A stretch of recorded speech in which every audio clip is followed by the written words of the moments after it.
बिस्मिल्लाहिर्रहमानिर्रहीम, अस्सलाम वालेकुम। Welcome to my lice kitchen. I hope कि आप सब ठीक होंगे। आज मैं आप लोगों के साथ बहुत ही मज़ेदार सी रेसिपी शेयर करने जा रही हूँ जो बहुत ही क्विक बनती है और खाने में तो बेहद लजीज होती है। तो आज मैं कर रही हूँ बीफ स्टीम। अगर आपने मेरा चैनल सब्सक्राइब नहीं किया तो मेरा चैनल सब्सक्राइब करें और साथ लगे बेल आइकन को भी प्रेस करें ताकि मेरी हर नई आने वाली वीडियो आप तक पहुँच सके। यहाँ पे मैंने ले लिया है 2 kg बीफ का गोश्त,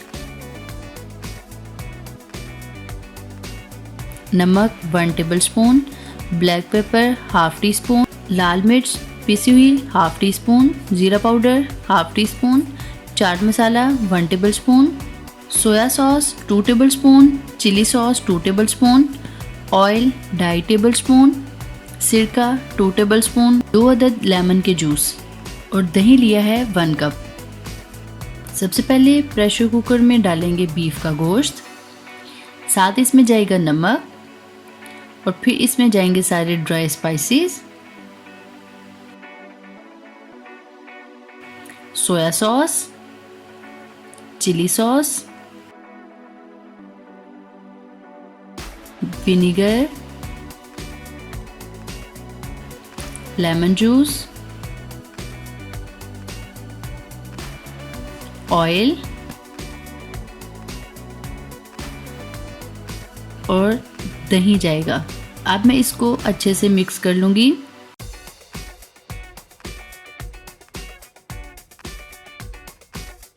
और साथ ही मैं इसको 7 से 8 मिनट के लिए मीडियम आंच पर प्रेशर दे दूँगी।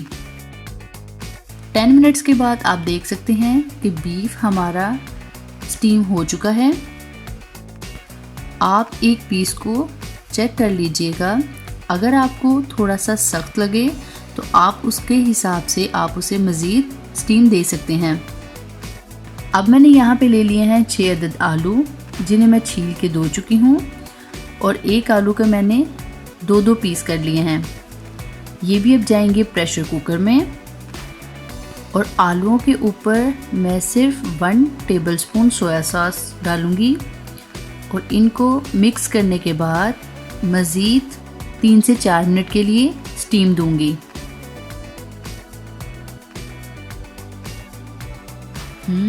बहुत ही मज़ेदार सी खुशबू आ रही है। अब मैं इसको एक आलू उठाकर चेक कर लूँगी। आलू हमारा अंदर तक पक चुका है। अब मैं बीफ को डिश आउट करूँगी। ये हमारा हो गया है बहुत ही मज़ेदार सा बीफ स्टीम तैयार, जो हम फ्रेश सैलड के साथ खाएंगे। आप भी इस रेसिपी को ज़रूर ट्राई कीजिएगा और कमेंट्स में मुझे ज़रूर बताइएगा।